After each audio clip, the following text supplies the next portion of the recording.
Welcome back to the deep dive. I hope you're ready to get comfortable, maybe dim the lights a bit. Get settled in. Yeah, because today we're setting a very specific vibe. We are traveling back in time. Imagine it's a Monday night. It's 9:00 p.m. The date is May 17th, 1965. Okay, I'm there. You're in a living room in Elmira, New York. It's quiet, maybe a little too quiet.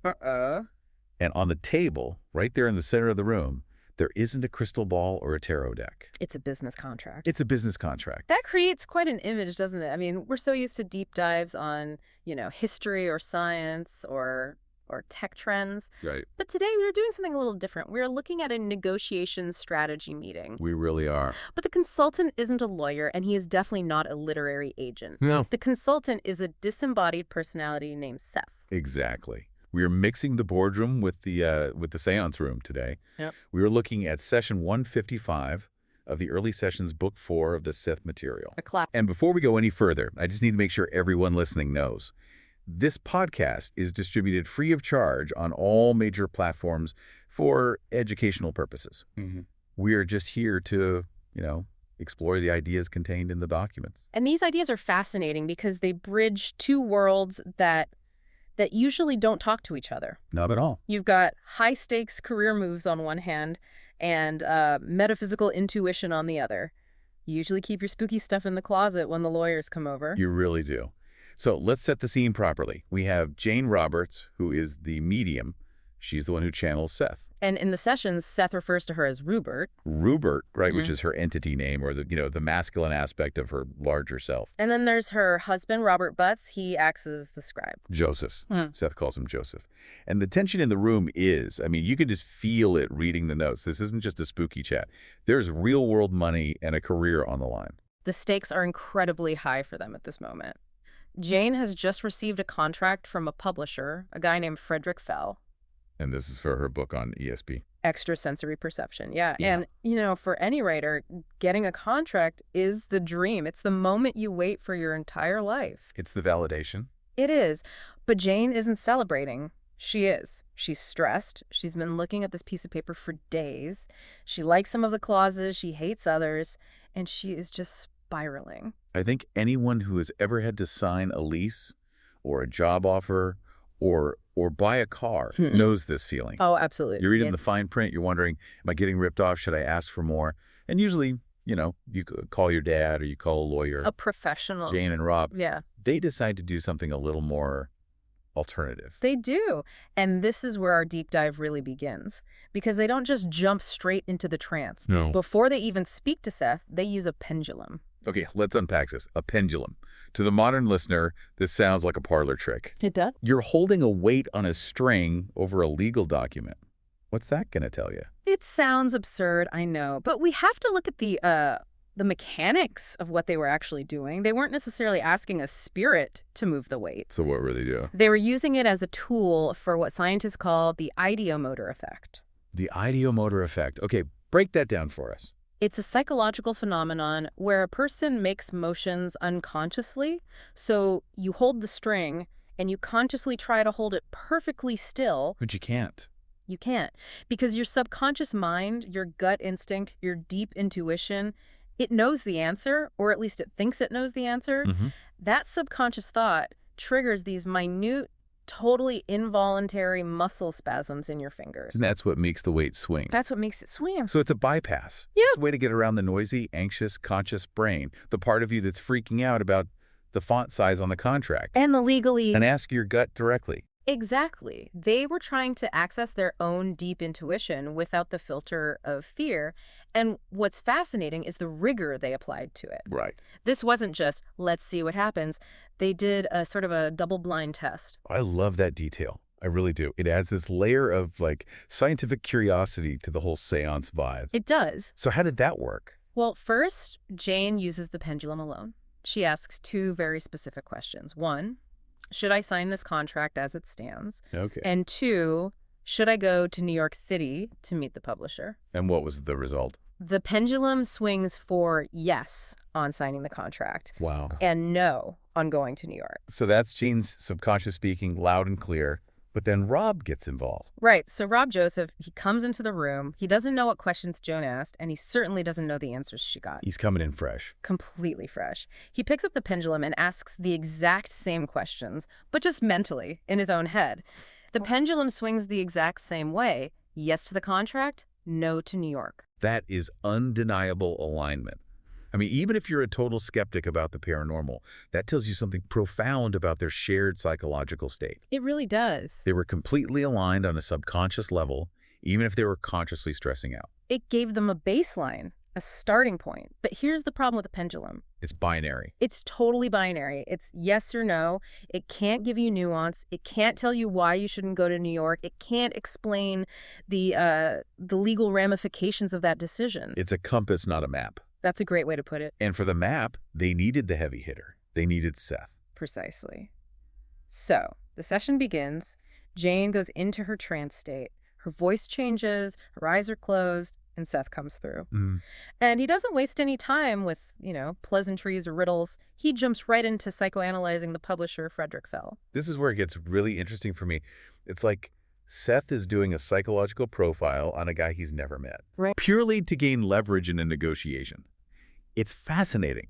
So what does he see in this publisher? He identifies this really fascinating contradiction in Fell's personality. Seth points out that the contract, the one Jane thinks is a bit stingy, that reflects the publisher's caution. Okay, so he's a businessman, he's protecting his bottom line. Makes sense. Totally. But Seth notes, Fell has already sent them money. Right. He sent an advance check before the contract was even signed. Right. Which is not normal. Not normal at all. And Seth says this reflects an impulsive belief in Jane. So what you have is a man who is legally cautious, but emotionally impulsive. That is a tricky combination to deal with. It is, but Seth argues it's actually perfect for Jane's situation. He says, and let me quote the transcript here. He says, "The caution can later work to Rupert's advantage. Okay. The impulsiveness caused him to forward the money already received." But wait, I have to play devil's advocate here for a second. If the publisher is impulsive, as Seth says, isn't that exactly the moment to strike? We could think so. I mean, if he's excited enough to send a check early, shouldn't Jane be pushing for a higher royalty rate? Better terms. Why fold your hand? That is the classic business school approach, 100%. Strike while iron is hot, leverage that excitement. Right. But Seth is advising the complete opposite. He is proposing what I kind of call the underdog strategy. The underdog strategy. Okay, I'm intrigued. Tell me more. Seth reminds them that Jane is an unknown quantity. Right, she's a risk. She's a huge risk. She wrote science fiction before this. She isn't a famous medium yet. Right now, she is the underdog. Okay. So if she signs this less than perfect contract now, she sets a trap for the future. A trap? That sounds ominous. A benevolent trap, let's say, but a trap nonetheless. Seth predicts that the book will be successful. He says it will establish her reputation and it's going to make money. When that happens, the publisher, Frederick Fell, is going to look at that cheap contract he gave her and feel, well, he's going to feel embarrassed. Oh, I see. It's the guilt trip play. Exactly. It's a psychological long con. Seth argues that because this first contract was so favorable to the publisher, when it comes time for the second book, the publisher will be eager to overcorrect. He'll want to prove he's fair. He'll want to make it right. So by losing a little now, she wins big later. That's 4D chess. It's relying on the publisher's own psychology to drive the next negotiation. It is. But it requires an immense amount of faith in your own product. You have to know the book will be a hit. You do. If the book flops, you just signed a bad deal and got absolutely nothing for it. That's the catch. That's the risk. But Seth is operating with a different level of confidence. He just tells them the book will answer its own purpose. He removes the variable of failure from the equation. He just takes it right off the table. He is looking at the long game. So Seth is saying, sign the deal, take the lower money now, because the relationship leverage you'll gain is worth more than the cash. Correct. But there's another layer to this, isn't there? It's not just about future leverage. It's about what we might call psychic economics. This was the part of the transcript that really blew my mind. I mean, we talk about opportunity cost in business all the time. Of course. Like if I spend my time doing X, I can't do Y. But Seth is talking about an emotional opportunity cost, a psychic one. He is. And I think This is probably the most profound insight in the entire session. Seth is asking them to weigh the financial gain of a better contract against the energy cost of the fight. Let's break that down, because I think everyone listening can relate to this. You're in a situation where you could fight for more. Maybe it's a refund on a bad product or a slightly higher salary, but the fight itself is just exhausting. It's draining. And Seth is very explicit about this. He tells Jane that, sure, she could fight. He actually says, undoubtedly, Rupert could receive better clauses if he pressed for them. So the money is there for the taking. The money is there, but he warns that the added worries of that negotiation are not worth the mental and psychic strains. Mental and psychic strains. So he's treating her energy like a bank account. You only have so much. That's it, exactly. And if you spend that currency on arguing with a publisher and lawyers in New York, you don't have it available for your actual job. Which is writing the book. Right. And here is the kicker. This is the crucial part. Seth warns that if she engages in a long, drawn-out battle over clauses, that stress could, and this is a quote, it could reflect in the book itself. Wow. So the bad vibes of the negotiation could literally seep into the manuscript. That's the implication. The energy you hold while you're creating something matters.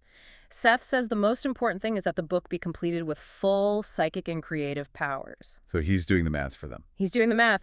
And the extra few $100s, or whatever it is she might squeeze out of this first contract, isn't enough to tip the scales compared to the value of a brilliant, unblemished book. It's a quality control issue.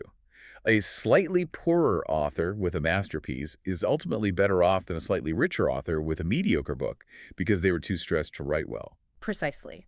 It reframes the lazy choice, just signing the paper, as the rigorous choice because it prioritizes the quality of the product over the administration of the deal. That resonates so much. How many times have we seen people get so bogged down in the administration of their work? The emails. The emails, the meetings, the contracts. That the work itself, the actual creative part, suffers. It happens constantly. We confuse being busy with being productive. And Seth is saying, protect the goose that lays the golden eggs. Jane is the goose. And if she's stressed, the eggs are cracked. The eggs are cracked. And that connects directly to the no New York rule. The pendulum said don't go. Seth says don't go. Why? It's a distraction, pure and simple.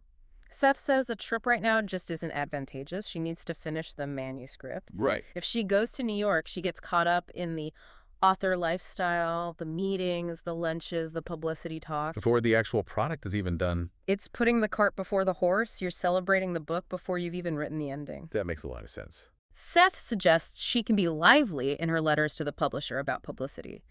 Show she's engaged, show she has personality. But keep her physical presence at the desk in Elmira. Exactly. Go to New York later, he says, when the manuscript is done. Then you walk in with a finished product in your hand, and you have all the power. I love how practical this ghost is. It's such grounded advice. Finish your work, then go party. Pretty much. But then, right in the middle of this session, right when they are getting into the groove of this cosmic business advice, something happens that sort of breaks the spell a little bit. Jane starts coughing. Yes, this is a rare moment in the transcripts. Yeah. Usually Jane is in a deep trance and speaks uninterrupted for, hours sometimes. But here, the transcript notes that she starts coughing. Do we know why? It could be something totally mundane. Maybe she swallowed some fruit juice the wrong way during the break. They often took breaks for juice or coffee. Or maybe just an irritation in her throat. Could be. But it gets bad enough that they actually have to stop the session at 9:39 p.m. so she can rest. And Rob notes this, right? He says in the margin that it's the first time she's ever had to interrupt a session like that. Which highlights the physical reality of the mediumship. We tend to think of channeling as this purely spiritual, ethereal event. Right. But Jane is still a person in a body. She has lungs, she has a throat.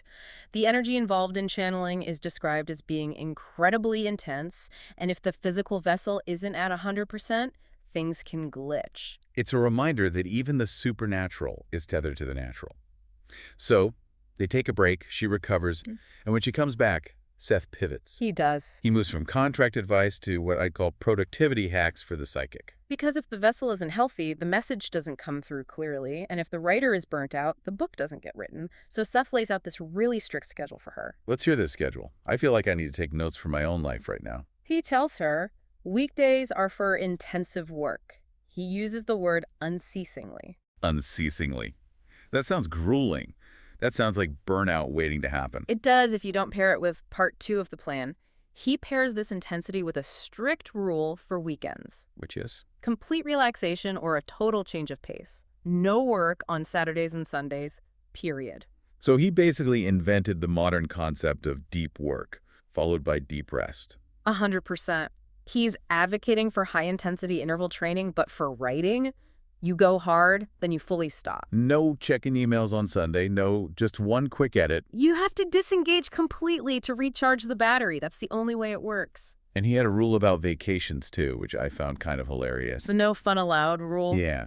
He says, and I'm paraphrasing, there should be no vacation unless Rupert takes the manuscript with him and works upon it. It sounds harsh, but Seth explains the mechanics of momentum. He says Jane's natural energies are flowing right now. The channel is wide open. The creativity is just pouring out. And if she stops? If she stops to take a vacation, she breaks that flow. Those energies need to be caught in the book itself. It's that idea of surfing. When the wave is catching you, you don't paddle to shore to get a drink. You ride the wave. You ride the wave until it's done. If you step off, you might not catch another one like that for months. Right. But he does offer some wellness advice to balance all this intensity out. He suggests returning to psychological time, which is a specific meditative practice in the Seth material. Right, to step outside linear time. To refresh the self. And he recommends something very simple. A walk to the river. A walk to the river. Which sounds lovely. Rob actually jumps in and suggests having suppers by the river, a little picnic. I love that. And Seth approves. He calls it effective and refreshing. He even recommends short periods of sunbathing.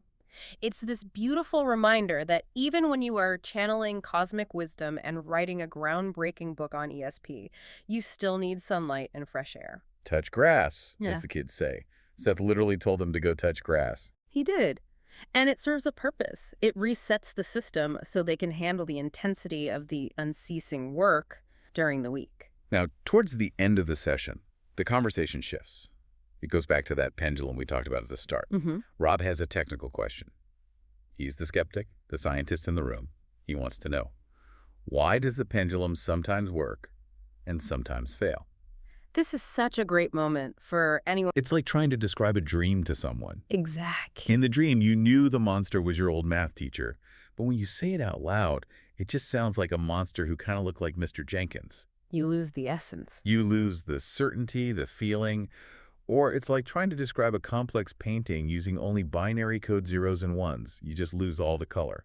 That's a perfect analogy. Seth argues that the prediction might be valid in a broader symbolic or emotional sense, but because Rob and Jane are looking for a literal material match. A red car will drive by at exactly noon. Exactly. They miss the validity. They're looking at the pixels instead of a picture. That is such a comforting thought for anyone trying to develop their intuition. You might be picking up on the energy of an event correctly, even if you get the specific literal details wrong. Seth encourages them to continue despite the difficulty. He says material proof of this sort is extremely difficult, but he tells them to keep going. It's a skill like anything else. You have to practice. You have to learn to interpret the language of the subconscious without forcing it into these rigid little sentences too quickly. So we've got the contract sorted, sign it. We've got the travel plan sorted, stay home. We've got the schedule sorted, work hard, rest hard. Seth then wraps up the session with some reassurance about the book itself. He does. He acts as the ultimate hype man. He tells them the work they've done so far is quite remarkable. He assures them it will be finished at the correct time. And he makes a very specific prediction here, doesn't he? He predicts a paperback edition will appear. Now, we have to contextualize this. In 1965, hardcovers were prestige. They were for libraries and, serious collectors. But paperbacks. That was the mass market. That was the revolution happening in publishing. That's where the real readership was. That's how you reach the people, not just the critics in their ivory towers. Exactly. And, history tells us he was right. The Seth books became massive, massive paperbacks. If you go into any used bookstore in the world today, I guarantee you can go to the metaphysical section and find a dog-eared paperback copy of a Seth book. It's true. He also confirms that the option clause, which is usually the clause that ties an author to a publisher for their next book, was settled in Jane's favor. Which is huge. So despite not fighting, she won the most important battle. She kept her freedom for the future. It really seems like Seth is pretty proud of himself here. He's managed their anxiety, he's strategized their career, he's given them health advice. He's been a lawyer, a doctor, and a career coach all in 1 hour. All in one session. And that leads to the closing moment, which I think really defines the vibe we talked about at the beginning. It's so humorous. The joke. I just love that this cosmic entity has a sense of humor. It makes the whole thing feel so much more real. It really does. After doing all this work, this incredible consultation, Seth says, and if Rupert does not watch out, then I will charge him 10% as his agent. It's gold. It's just perfect. 10% is the standard agency fee. It is. If you hire a literary agent in New York, they take 10 to 15%. Seth is basically saying, I just did the job better than any agent on Fifth Avenue could have. It completely humanizes him. It breaks all the tension of the contract talk. And it reminds them that while this is serious work, it doesn't have to be so somber. They are Team Jane, Rob, and Seth. And it shows that spiritual guidance doesn't have to be devoid of personality or warmth. So let's zoom out. What does this all mean for us? For you listening, who maybe doesn't have a book contract on the table, but has your own stresses, your own big decisions. What are the key takeaways from this session? I think the biggest takeaway for me is the concept of psychic economics. We tend to make decisions based purely on numbers. Salary, rent, price. Bottom line, but Right. we rarely factor in the psychic cost. Right. Like, sure, that job pays $10,000 more a year, but if it drains your soul and makes you too tired to enjoy your life, is it really a profit? Is it worth it? Seth is saying that preserving your creative power and your peace of mind is a tangible asset. It has real value. Sometimes taking the worst deal on paper is actually the smarter move if it buys you freedom from worry. It's about calculating the ROI on your anxiety. Yeah. And, the return on anxiety is usually zero. Or negative. I also love the underdog strategy. Just because you're small now doesn't mean you have no power. You can use your position to create goodwill that pays off later. It's about playing the long game and trusting that if your work is good, if the product is remarkable, the leverage will eventually shift in your favor. You don't have to win every single skirmish to win the war. And finally, that intuition piece. Trusting your gut or your pendulum, but understanding that your conscious mind might try to mistranslate the message. It's a call to be patient with ourselves. We are trying to tune into a very subtle frequency in a very loud, very literal world. It certainly is. And if this deep dive has piqued your interest, if you want to see how these conversations actually played out word for word, we always recommend that you go straight to the source. Absolutely. The source for today was the Early Sessions Book 4. And a big shout out to the New Awareness Network for publishing these essential volumes. You can find them and a whole treasure trove of material at sethcenter.com/the early sessions. Reading the raw transcripts gives you a feeling that summaries just can't capture. You see the relationship between Jane, Rob, and Seth develop in real time. You see the doubts, the jokes, the mundane details like the coughs and the open windows. It grounds the mystical in the reality of 1965. That really does. So, as we sign off, I want to leave you with a thought. Seth joked about charging 10% for his life advice. If you had access to an entity that could tell you which contracts to sign, when to take a vacation, and exactly how to manage your career, would you pay the 10%? You know what? I think I might. I think I would too. Thanks for listening. We'll see you in the next deep dive. Good night.